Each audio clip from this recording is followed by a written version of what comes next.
We're going to go ahead and clear this chat. It's Monday morning, April the 4th. Guys, March went fast.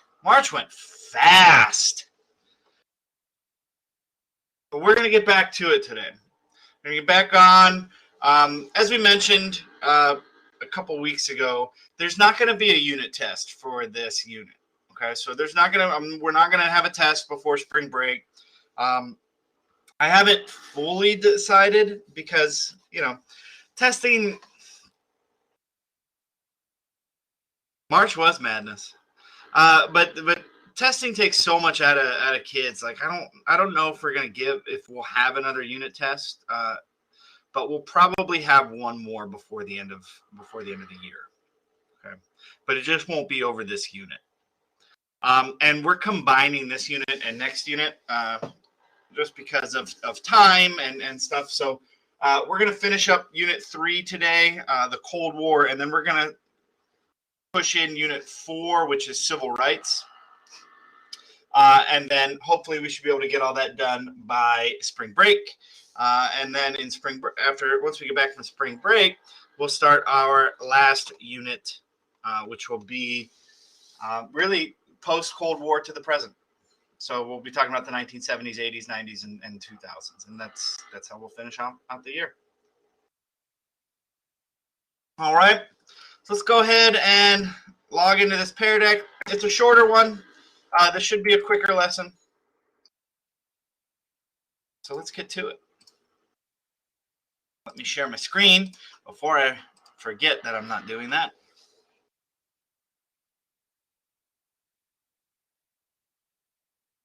All right, today this is going to be lesson 3.6. We're going to be talking about the Vietnam War and really how the United States gets involved in this war. All right, just a quick refresher. World War II ends. We start beefing with the Soviet Union. This beef is known as the Cold War. We fight a proxy war against North Korea and China called the Korean War. At first, North Korea and the communists almost take over all of South Korea. Then we get involved and we push them all the way back to the Chinese border. And then it ends right where it starts at the 38th parallel of Korea, with no land gained or lost between both sides. And that conflict is still technically ongoing today because all that was signed was a ceasefire. There was no peace treaty. There was no armistice. It was just a ceasefire. They're going to say like, hey, we're just not gonna shoot at each other anymore, but we still hate you. And now we're going to talk about the next proxy war during the Cold War, which is Vietnam. And it's kind of dicey on how it starts, why it starts, and everything surrounding. But first, guys, I know a lot of us were out for testing last week. Some of us are out for testing this week. But where's your stress level today? Mine was about here until last week in regards to starting this week because I was supposed to go testing. It would have been my first time. And then, like I said, I was assigned to a very, very small testing site. And they didn't need me. So they told me to just stay home and teach my class. So now I'm down to here because, I'm in that familiar zone. I don't have to do anything different. And I'm, as I've told you before, I'm a very, I like to say that I'm regimented. I'm not. I like to think that I am. But change is scary. And doing the things that I know how to do, that brings me comfort and solace. And whenever I, you throw off the, somebody's all the way over here. You're over here. Let me know what I can do to help you. Please. A couple of us are in the middle. A lot of us are around here. Is that what's stressing you out?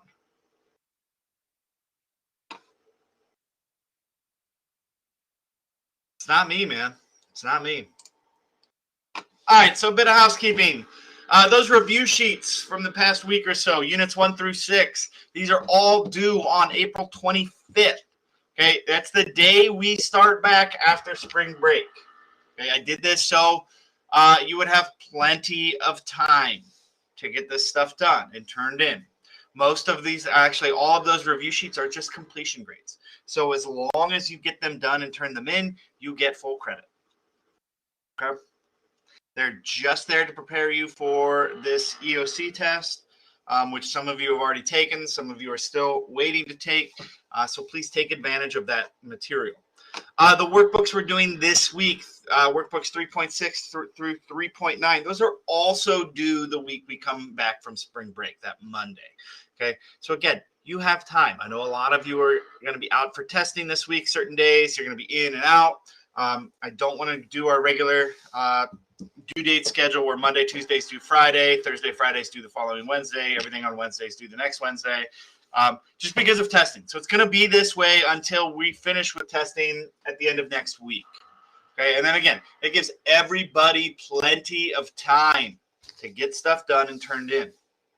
Especially if you're behind, guys. If you're missing stuff, if you're failing, you're only failing because you haven't turned in work or taken tests. And I've sent out multiple reminders. Okay, so if you are somebody who is behind, please use the break as an opportunity to refresh yourself as well as get caught up on a lot of this missing work. Okay, there's going to be live classes all week. I will not be out testing, so it's just going to be regular class as normal for us. If you are out testing, obviously go out, take your test, do your best, and then when it's time to come back to class, we'll see you there. But if you are out testing, you are responsible for watching the class recordings and completing the assignments for class. Because this week it's just the workbooks. Okay, there's the workbooks and an Edpuzzle video on Wednesday. Everything's already posted and published. So if you want to work ahead, you can. All of the class presentations come from those workbooks. So you can get it done and over with, and nothing should take you longer than 10 or 15 minutes. Because again, everything from these class presentations come from those workbooks. Okay. Our learning target. Today we're going to analyze how the Cold War and conflicts in Korea and Vietnam, particularly Vietnam, influenced domestic and international policies between the end of World War II and 1992. So that's going to lead us to just our first little warm-up. And you've seen this question already. We saw this last week. As a result of the defeat of Japan in World War II, nationalists and communists were able to resume their struggle for control of China. And how did this renewed struggle contribute to the Cold War? This particularly Asia. How did this struggle in Asia contribute to the Cold War? Did it stimulate Japan's economic recovery? Did it create tension between India and Pakistan? Did it encourage European colonialism in Asia? Or did it increase U.S. fears of communist expansion? What do we think the answer is here?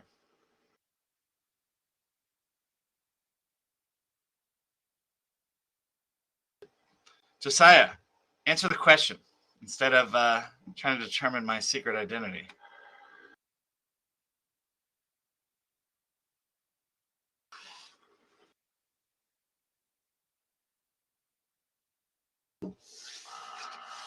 And if you haven't logged into this Pear Deck yet, which 19 of you haven't, there's that link. Go ahead and log in. Would anybody like to unmute themselves and give me their answer to their question? Taking volunteers. What'd you get?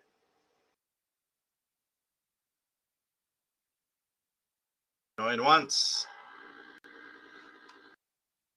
Twice. Anybody? Nobody? We were all about it last week, and then this week, no. All right, guys, if you got D, you got it. I hear you, Nathaniel. I hear you. But Monday, we should love Mondays. It's our first opportunity to hang out. We hate Tuesdays. All right, so let's talk about some origins of Vietnam. Why are we there? Why did we fight a war there? What happened? Well, in the 1880s, France goes in, and during this worldwide period of colonialism and imperialism, France actually claims this whole area known as Indochina as one of their overseas colonies. Indochina is going to be Vietnam, Cambodia, Thailand, Laos, just really that whole chunk of Southeast Asia, southeast of China, This is going to be known as Indochina, and it's going to be a French colony. Okay, and of course it's going to include Vietnam, which is very rich in natural resources, things like oil, rubber, and other things, timber, that lots of farmland. This is all stuff that an empire needs to grow and to fuel its empirical aspirations. If we fast forward 60 years to World War II, just like Korea, Vietnam comes under Japanese imperial control during World War II. Right? Remember, Japan goes out throughout the Pacific and the South Pacific and start taking over islands and colonies and stuff to be their own empire. Right? Japan's whole motivation was they saw what happened to all these other countries, and it was either be the conqueror or be conquered. So Japan chose to be the conqueror. And as we mentioned before, if you practice this idea of imperialism, eventually you are going to come into conflict with somebody else practicing imperialism. And that's what happens. Japan takes over the French colony of Indochina, and it becomes a Japanese colony. Well, as the war is wearing down and Japan is losing and they're losing ground, they withdraw their troops back to Japan to defend their homeland as the Allies make more and more advances towards the Japanese home islands. And they exited Vietnam just like they did in Korea. After World War II, when Japan surrenders, France wants to reclaim what it feels like is its rightful stake in Vietnam. They want that colony back. But Vietnam doesn't necessarily want to go back to being a colony, just like Korea. Right? The Vietnamese have had years and years of being a colony and resisting that. So they start fighting against the French army who is trying to retake Vietnam. And they start using clandestine warfare, or we know it as guerrilla warfare, which is hit and run tactics. No uniform to tell you like what side you're on. It's you dress like a regular civilian and you do like secret hit and run stuff. And it's all of this fighting between the French army and the Vietnamese is going to culminate in the Battle of Dien Bien Phu, where France is going to get absolutely and completely decimated and defeated, and their army is going to be almost entirely wiped out by these guerrilla fighters. So the French basically say, like, we're tired of dealing with this, and they leave. Like, this is not our problem anymore. Bye. And it's going to leave a power vacuum, and Vietnam's going to struggle to put together a government, and it's going to come down to two types of government. You're going to have the communist North and a pro-Western South, just like in Korea. The communists are going to be led by a guy named Ho Chi Minh, and the South is going to be led by a guy named Dinh Diem. And there's going to be, just like in Korea, fighting will break out between these two halves of the country, between the North and the South. And it will be a true civil war between North and South Vietnam. And the United States, we've learned our lesson from Korea. We've said we're not going to get involved voluntarily. We'll send South Vietnam supplies. We'll send advisors, i.e. Green Berets, to go and train the South Vietnamese army on tactics and how to use these weapons and how to fight these battles. But we'll send money and assistance, but we are not going to send troops to Vietnam. Now, this was Kennedy. This was Kennedy that was saying this, and Eisenhower before him. We're not sending troops to Vietnam, is what they said. So where are you on the origins there? Vietnam is a French colony. Japan takes it over. France wants it back. Vietnamese guerrilla warfare kicks France out. Now it's a battle between North and South, communism versus pro-Western capitalism. How we feel on that? Go ahead and drag your dot. Does that make sense to you? Are you still a little confused? Or are you don't even know where you are right now? You're so lost. What are we talking about? And if you're in this middle section, please let me know. Rose, if you're testing, you don't have to be in class. If you're right in this middle, let me know what I can do to clear up that confusion. Okay, Rose. Well, I appreciate you using the break to come into class here. Let me know what's holding you up if you're over here. What can I better explain that? How can I better explain that to you? We're going to move on in 3, 2, 1. So Vietnam's going to be split at the 19th parallel. Just like Korea is split at the 38th parallel, Vietnam, so much further south than Korea, it's going to be split at the 19th parallel or the 19th line of latitude north of the equator, which is going to be the official dividing line between North and South Vietnam. The North, just like in the Korean War, the North is going to invade the South, and the South needs help.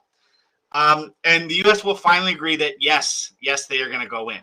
And this is going to be because of the Geneva Convention. This is going to set up, during the Geneva Convention, it's going to set up that the 19th parallel is the border. And that is signed by North Vietnam and the French. But South Vietnam does not sign that agreement that they're going to be split in two. South Vietnam wants one unified Vietnam under their pro-Western democracy.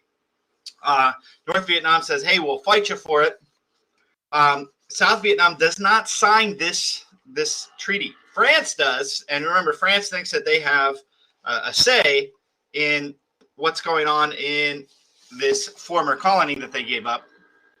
But the United States is going to use this and refuse to acknowledge that hey, this was agreed upon. They wanted to see the entire nation of Vietnam be a pro-Western sympathetic democracy, then a divided nation like Korea. So President Lyndon B. Johnson, Kennedy's not going to be president anymore because he's going to get assassinated in 1963. Johnson's going to take over, and he's going to say this quote: "We were in Vietnam to fulfill one of the most solemn pledges of the American nation. 3 presidents, President Eisenhower, President Kennedy, and your present president, Lyndon Baines Johnson, over 11 years have committed themselves and have promised to help defend this small and valiant nation. Strengthened by that promise, the people of South Vietnam had fought for many long years. Thousands of them have died. Thousands more have been crippled and scarred by war. And we just cannot now dishonor our word or abandon our commitment or leave those who believed us and who trusted us to the terror and repression and murder that would follow. This, then, my fellow Americans, is why we're in Vietnam." And my question to you is, what U.S. policy is Johnson referring to when he's explaining the U.S. involvement in Vietnam? What policy were these previous presidents, Eisenhower, Kennedy, what were they using when they're sending help and aid to Vietnam to fight against the communist North? What was that policy?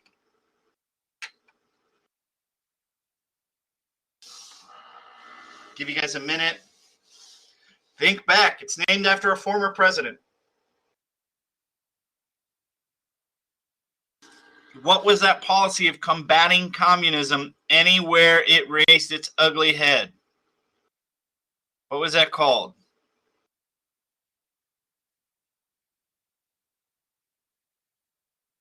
Not the Wilson thing, Marianne. You went too far back on your presidents.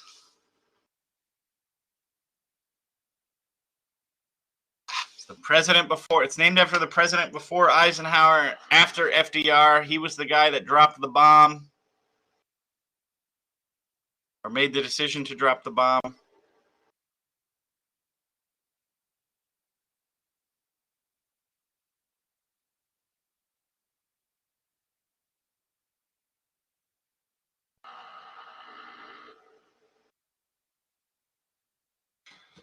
Jerome got it.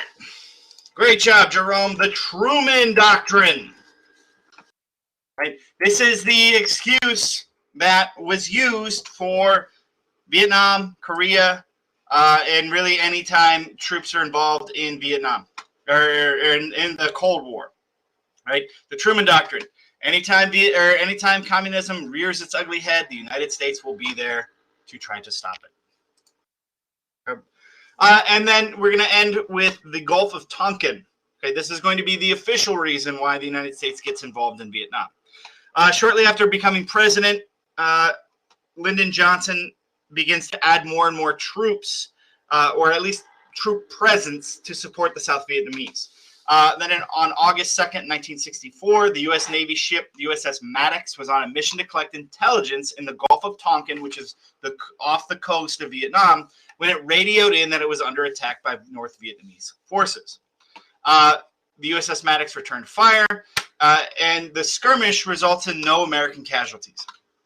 After firing on targets, it was believed that 2 North Vietnamese boats were destroyed, but no evidence could be found.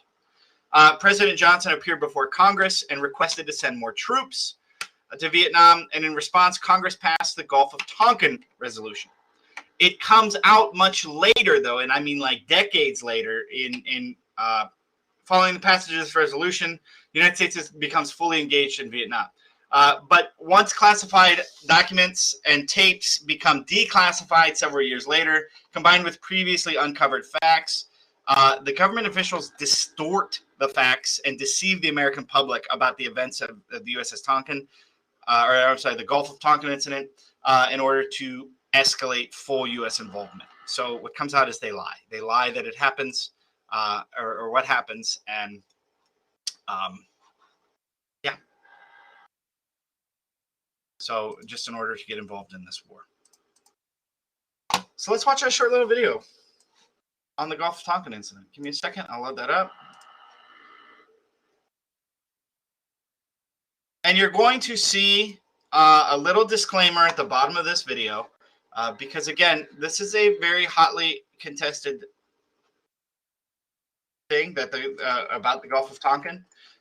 So YouTube has flagged this as, let you know, like, hey, this is contested information.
All right, so then your exit ticket for today. The United States engaged in 2 wars in Asia during the Cold War in an attempt to prevent the spread of communism. Identify the 2 contested areas which the U.S. fought during this time. And I just want you to circle them. Okay, so on this map, just circle it.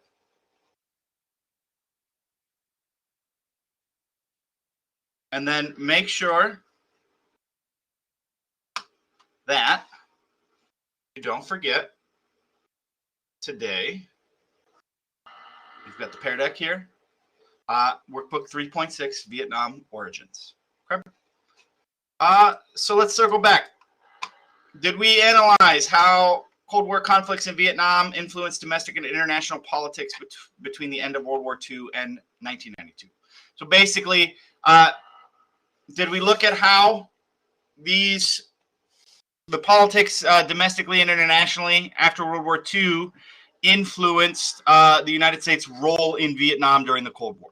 Did we achieve our goal for today? So, got a poll.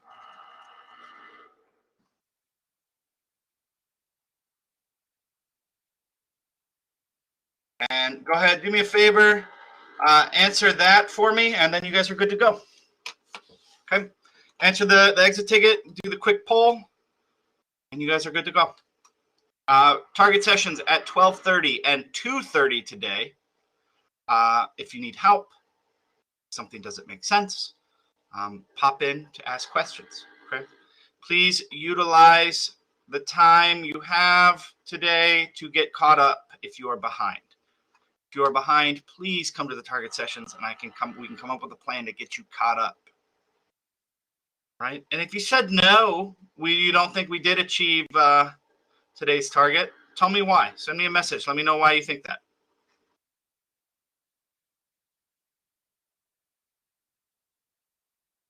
All right, but go ahead and get to science class, guys. We'll see you all tomorrow. Have a great rest of your day.